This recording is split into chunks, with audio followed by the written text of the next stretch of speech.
Christ. Amen. Tuweze kuketi.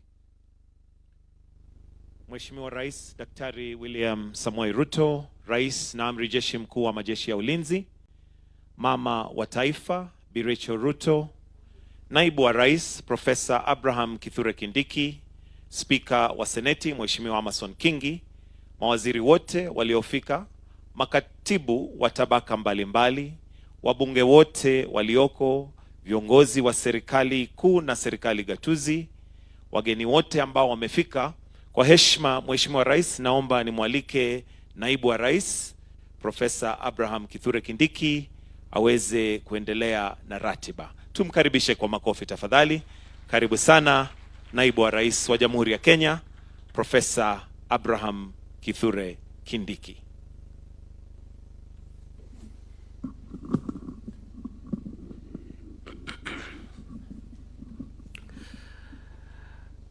Mheshimiwa William Ruto, Rais wa Jamhuri ya Kenya, viongozi wote ambao wamefika hapa siku ya leo, na wananchi, nachukua nafasi hii kwanza kukushukuru Rais kwa kutualika hapa kwa sababu ya hafla ya leo, ambao ni hafla ya kutathmini jinsi Mungu ametuwezesha kama taifa mwaka huu ambao tunauaga leo usiku, mwaka wa 2025. Mheshimiwa Rais, tunakushukuru kwa sababu kupitia uongozi wako na kupitia neema ambayo Mwenyezi Mungu amekupatia, tumepiga hatua kadha kwa kadha kama taifa. Nataka niseme tu mawili.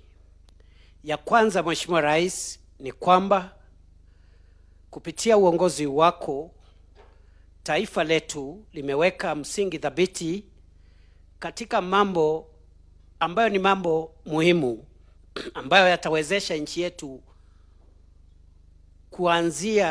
kuanzisha safari ya kuingia katika himaya mpya ambayo ni himaya ya nchi ambazo zimeendelea.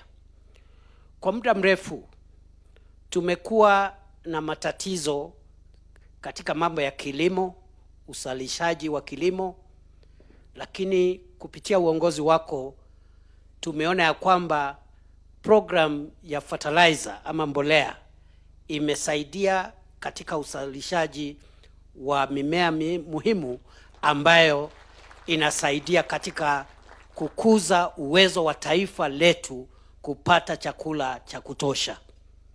Vile vile tumekuwa kwa muda mrefu tukitamani kuwa na uwezo wa wananchi wengi kuwa na bima ya afya wakati wako wa ugonjwa, na mradi wa afya sasa tuko na wananchi wengi ambao wamejiandikisha, na vile tunaendelea katika 2026 tutaendelea kuboresha mfumo mpya wa afya kuhakikisha kwamba wananchi wengi wamepata matibabu.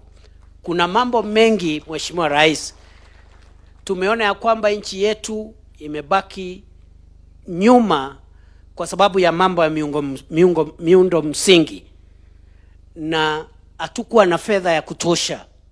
Lakini tunapokaribisha ama tunapokamilisha mwaka wa 2025 kupitia uongozi wako, Mungu ametujalia na tumepata mbinu ya kuboresha barabara zetu, viwanja vyetu vya ndege na mitambo ya reli, ambayo baadhi ya hizo barabara umeanzisha hivi karibuni. Sana sana hii barabara ya kutoka Rironi Mau Summit, ambayo sehemu moja itafika hapa Eldoret na iende mpaka wa Kenya na Uganda. Vile vile tuko karibu kuanzisha mambo ya upanuaji wa reli yetu na kiwanja chetu cha ndege as we go to 2026. So Mr. President, our country's foundational development priorities are now in place, and 2026 can only be better in terms of accelerating and building on the foundation that you have provided for us now that the fundamentals are in place. Mheshimiwa Rais, kwa hivyo wakati tuko hapa ni lazima vile vile tukumbuke ya kwamba wakati huu wa mwisho wa mwaka, mimi sikumbuki ni siku gani taifa letu limekuwa na umoja ambao sasa uko katika taifa letu. For a long time we have been a bitterly divided nation. But as we close this year, you can see the discussions that are happening in the political place today, in the political space, are discussions about which party and which program one side supports. And I want to thank you. And the greatest gift you've given us as our leader, Mr. President, in 2025, is the crossing of ranks between us who were on your side in 2022 and your political opponents who were in Azimio la Umoja, because now Kenya has a broader political space, and that has helped us to forge national unity and even to heavy lift some of the difficult development programs that have always been difficult to uplift because of a divisive political rhetoric. The housing program, the health program would not have been possible without the support of our brothers and sisters who have joined us to form the broad-based administration which you lead. Kwa hivyo Bwana Rais, mimi yangu leo ni kukushukuru na kukuombea na kukuambia kwamba Mungu akitujalia sisi ambao umetupatia nafasi kukusaidia katika uendeshaji wa masuala ya kisiasa ya kitaifa, tutajaribu kuweka bidii, na mimi nikiwa msaidizi wako mkuu na kuhakikisha kwamba nitaweka bidii ili kurahisisha mzigo ambao wewe unabeba kama kiongozi wa taifa letu la Kenya, ili utusaidie kupiga hatua ambayo imebaki pale mbele.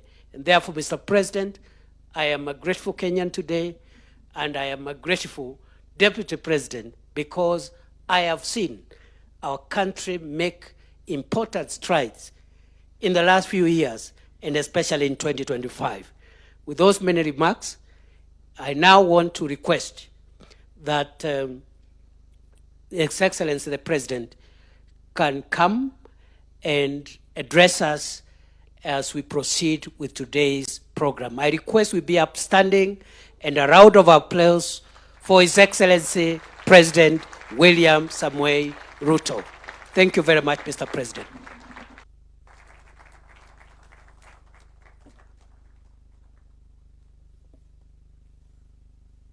Thank you very much, Mr. Deputy President. Please, let's take our seats.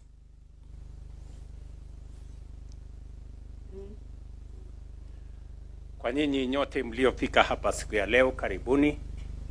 Distinguished guests, fellow citizens, I have never looked forward to a new year the way I look forward to 2026. I do not say this lightly. I say it from the place of conviction, born of what we have achieved together, the foundations we have laid, and the certainty that those foundations now allow us finally to reach for our highest ideals as a nation.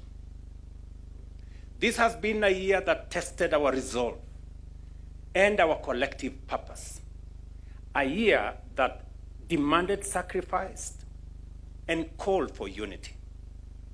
As president, I am proud to say that together we rose to the occasion. When I addressed the nation at a time like this last year, I outlined the decisive measures we had taken in 2023 and 2024, not only to stabilize our economy, but also to begin turning it around. I said then that 2025 would be the year when we would start earning the dividends of the hard work we had undertaken together since 2023. And indeed, looking back, this has been the year in which our deliberate choices, sometimes difficult and often demanding, began to pay off. For the first time in a long while, Kenya is not guessing. We are not drifting. We are not gambling. We have set our targets.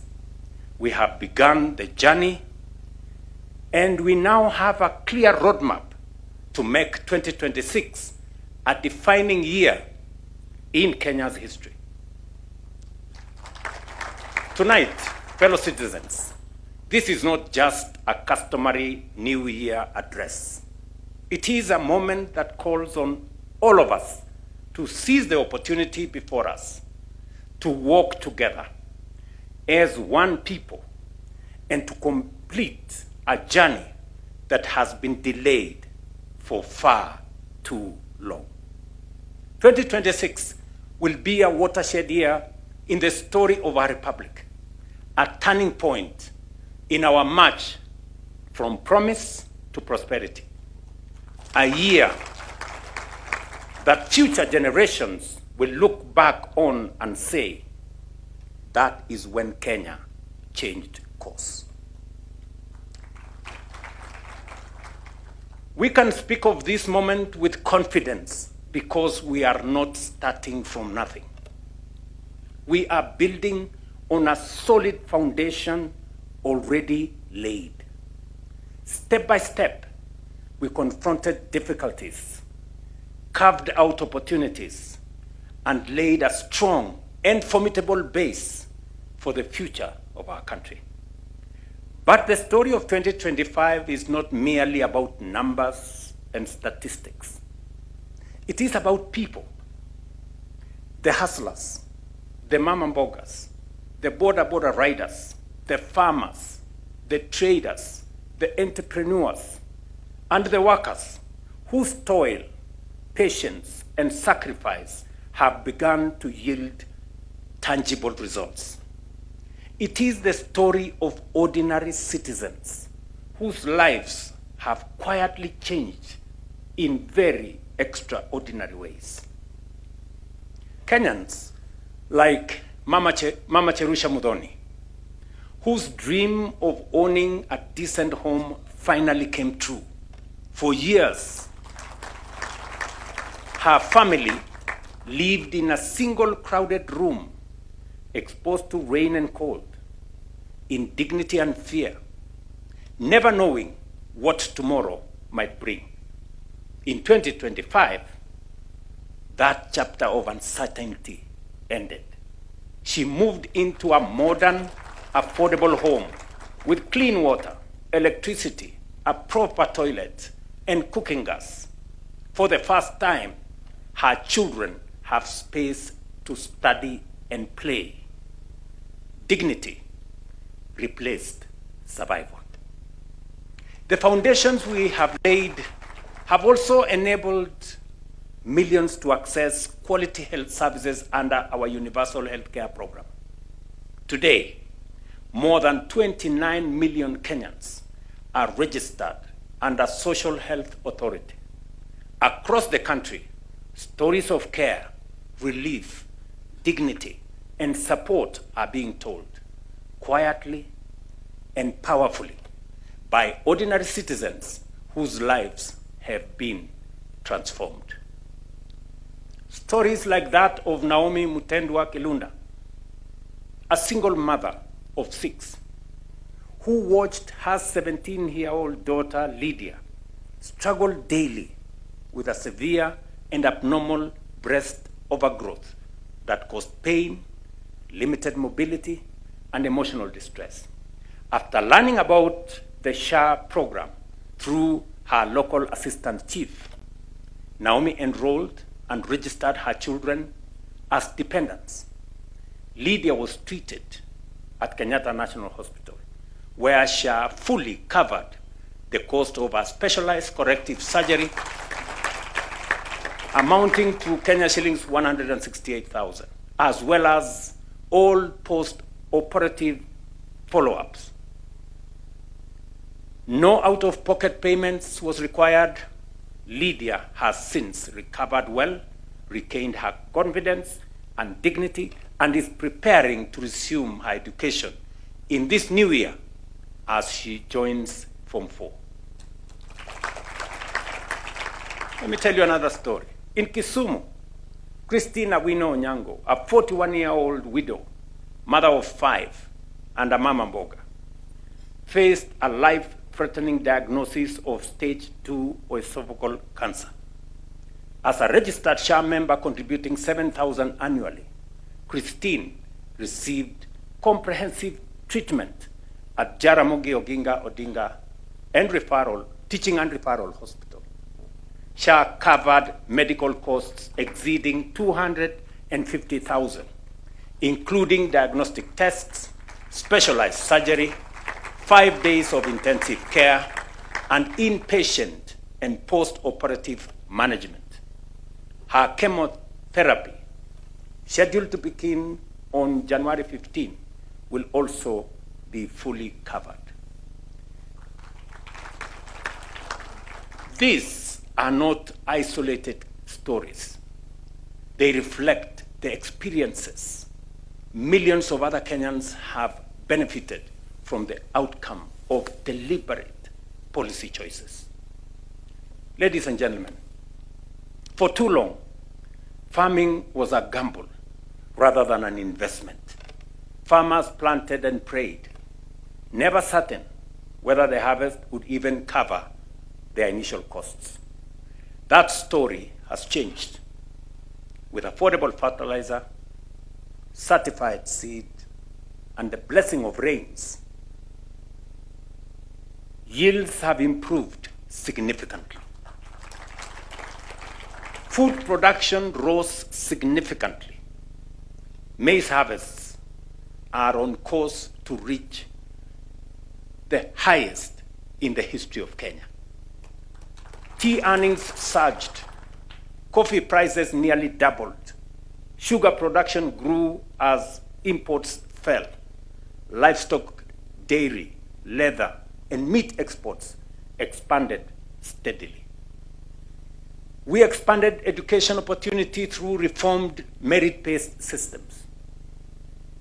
And we helped nearly 1 million Kenyans access jobs through housing, labor mobility, and the digital economy, with many more opportunities coming in 2026, going into the future.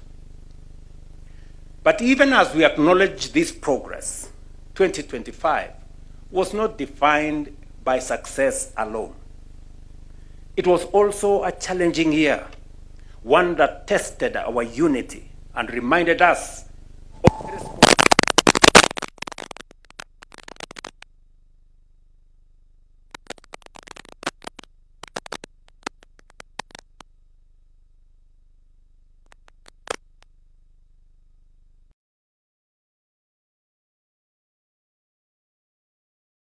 guarantees every Kenyan the right to express themselves, participate freely in our democracy. But it also imposes responsibilities on citizens and leaders alike to uphold the rule of law, protect life and property, and safeguard peace and stability.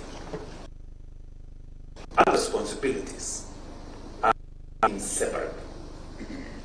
In a thriving democracy, debate and dissent are legitimate and necessary. But our Constitution does not license violence or criminality. Differences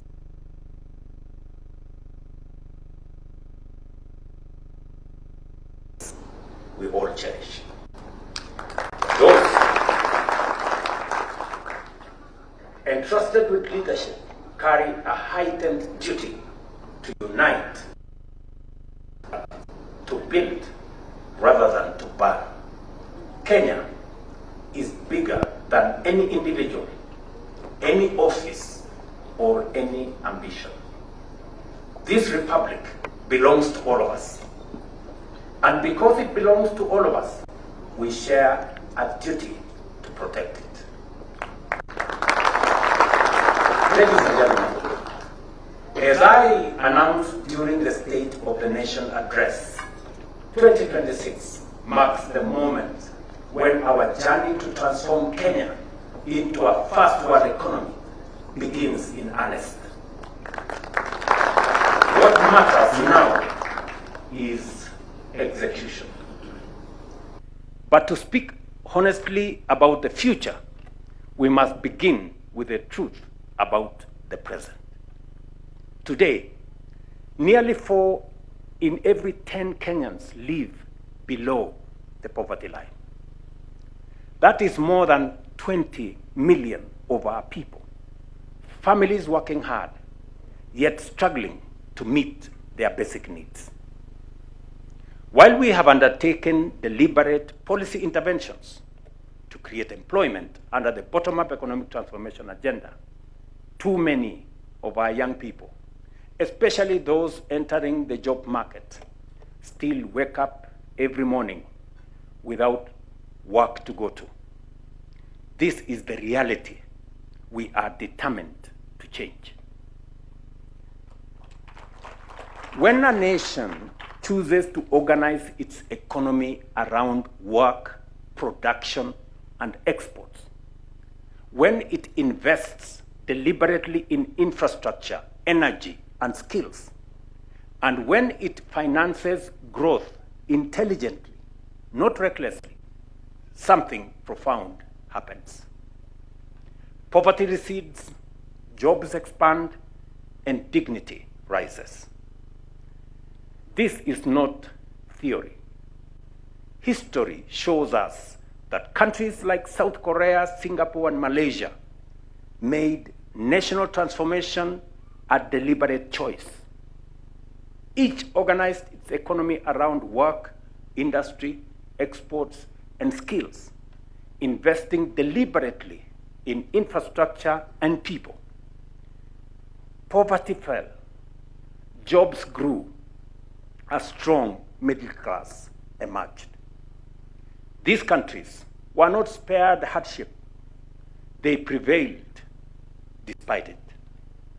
Their success was built on elevated ambition, relentless determination, and sustained action over time. That is the path we have chosen for Kenya. That is the future we are determined to build. So, ladies and gentlemen, let's be clear about our goals. We are committing ourselves to a measurable national mission. Number one, to cut the number of Kenyans living below the poverty line by half, lifting millions into dignity and opportunity. To cut unemployment by half, ensuring that millions of our citizens are productive, they are earning, and they are contributing to their country. And we will do this without crushing taxpayers or without saddling our children with unsustainable debt. That is why in January 2026, we will fully establish and operationalize the National Infrastructure Fund and the Sovereign Wealth Fund, key instruments designed to underpin Kenya's transformation. The National Infrastructure Fund will serve as the central engine for aligning our financial resources with Kenya's development priorities. Through innovative mobilization of domestic resources, strategic modernization of mature public assets, democratization of ownership through capital markets, and the disciplined growing and deployment of national savings, we will unlock large-scale private sector capital while reducing reliance on borrowing and taxation. All proceeds, and I repeat, all proceeds from privatization will be ring-fenced and invested strictly in public infrastructure projects that generate and preserve long-term value. Every shilling invested through this fund will crowd in multiple additional shillings from long-term investors in the private sector. Alongside this, the Sovereign Wealth Fund will for the first time secure intergenerational equity, saving for the future, protecting future generations, and protecting the nation from external shocks, and investing in strategically growing national wealth, giving full effect to Article 201 of our Constitution. Together, these two funds will enhance by multiples the financing of Kenya's development agenda and accelerate our bottom-up transformation as we charge forward full steam to economic freedom and a first world economy. Through this framework, 2026 becomes the year of execution at scale. In this new year, we will complete the Talanta Sports Complex, ready to host major international sporting events, including the 2027 AFCON. We will also complete the state-of-the-art Bomas International Convention Center, restoring it as a premier venue for national and international conferences and positioning Kenya as the region's hub for international events. We will accelerate the tarmacking of the 6,000 kilometers of roads already contracted and underway across the country, including the Rironi-Mau Summit Road, which will be completed and open for traffic by mid-2027. I want to state that we already have resources to undertake the feasibility study to extend that road from Mau Summit through Eldoret to Malaba, and from Mau Summit through Kericho to Kisumu to Malaba. At the same time, we will start the construction of several new highways countrywide, as I did announce in my State of the Nation address. Ladies and gentlemen, in this new year, we will also commence the construction of the Naivasha, Narok, Bomet, Nyamira, Kisumu, Malaba standard gauge railway, creating a modern transport and logistics corridor linking Kenya to East and Central Africa region. Equally, we will launch the Galana Kulalu Dam, whose contract was signed yesterday, and several others as part of the expansion of our irrigation infrastructure across the country, with the ultimate objective of bringing 2.5 million acres of land under irrigation. We will also begin the construction of a modern, world-class airport at the Jomo Kenyatta International Airport to anchor our nation as the aviation's capital of our region and boost our trade and tourism sectors. I've just given you a list of the things that we will do in 2026. Ladies and gentlemen, changing and transforming a country does not require a miracle. It requires a clear and bold vision and a leadership equal to that vision. The nations that have succeeded were not exceptional by accident. They were deliberate by choice.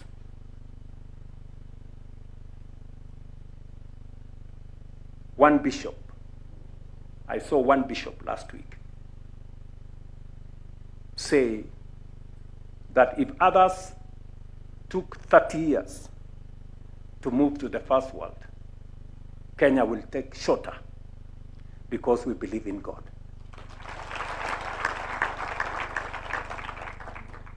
Fellow citizens, allow me to address a silent but deadly crisis confronting our nation today. Alcohol and drug abuse has become a clear and present danger to Kenya's health, security, and economic future. 1 in every 6 Kenyans aged between 15 and 65, that is close to 5 million people, are currently using at least one drug or substance of abuse. This is no longer a marginal issue. It is a national emergency. The burden falls heaviest on men and young people. 1 in every 3 Kenyan men in this age group uses drugs or abuses alcohol. Among young adults aged between 25 and 35, our most productive population, 1 in every 5 is affected. Over 1.5 million young Kenyans are being pulled away from opportunity into dependency. Alcohol, and I repeat, alcohol remains the most widely used substance, with more than 3.2 million current users. Initiation often occurs between 16 and 20 years, and in some cases, as early as 7 years, exposing children to lifelong harm before even adulthood begins. Kenya cannot grow. Kenya cannot compete or remain secure when millions are trapped in addiction. This crisis demands decisive national action. Accordingly, going into the new year, the government will confront alcohol and drug abuse as a national development and security emergency, backed by political will, expanded enforcement capacity, and coordinated action across government.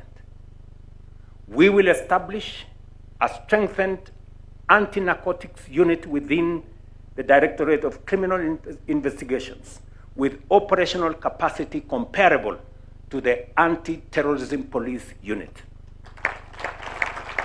Fully resourced with modern surveillance, intelligence, forensics, financial investigation capabilities, the unit will operate as a permanent multi-agency formation, working closely with the National Authority for the Campaign Against Alcohol and Drug Abuse, NACADA, the National Intelligence Service, border management agencies, county governments, and international partners. To support this expansion, the unit's strength will be boosted from the current 200 to 700 officers through new recruitment and redeployment, all trained and equipped for national operations against high-level traffickers, financiers, and organized criminal networks. Asset tracing, seizure, and forfeiture will become central to every narcotics and illicit alcohol investigation. The Asset Recovery Agency will be engaged from the point of seizure, and all assets used or acquired through these activities, including cash, vehicles, land, buildings, and businesses, will be treated as proceeds of crime, promptly frozen, prosecuted, forfeited to the state, and redirected to rehabilitation, prevention, and treatment programs. Recognizing these crimes as organized criminal enterprises, I urge the judiciary to consider establishing specialized courts to fast-track cases And I will be consulting with the Chief Justice on how the executive can support this effort, including resourcing while fully respecting judicial independence. Border security will be strengthened through enhanced capacity for the Border Patrol Unit and the National Police Service, including modern surveillance technologies to monitor movement across our borders.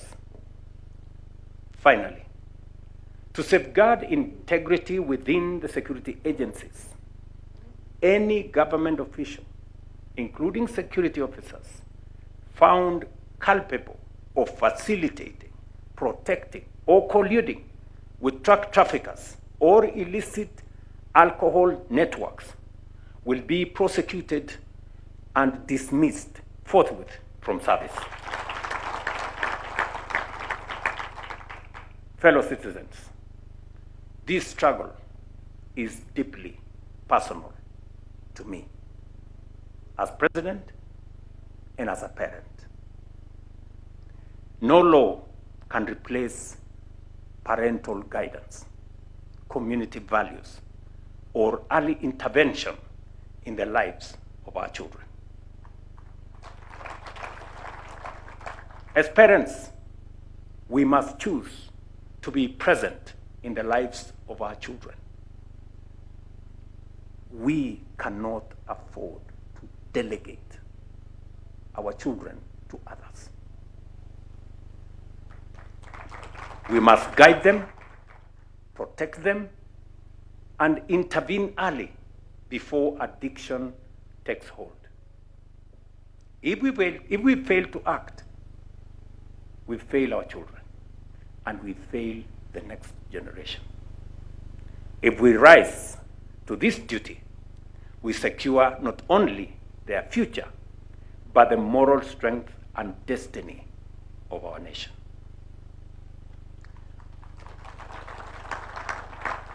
And just as we demand responsibility in our homes, we must demand the same at an even higher standard from those entrusted with leadership in our public life. Leaders must lead from the front.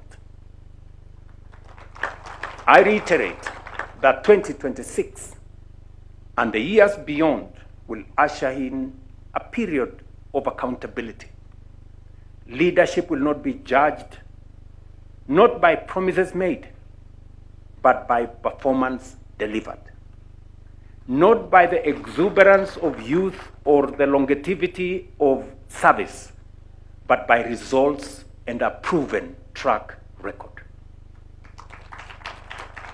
Those entrusted with the privilege of leadership will be held to account for the service they render and the outcomes they deliver to the people, not for the excuses crafted to mask a poverty of ideas or a lack of ambition.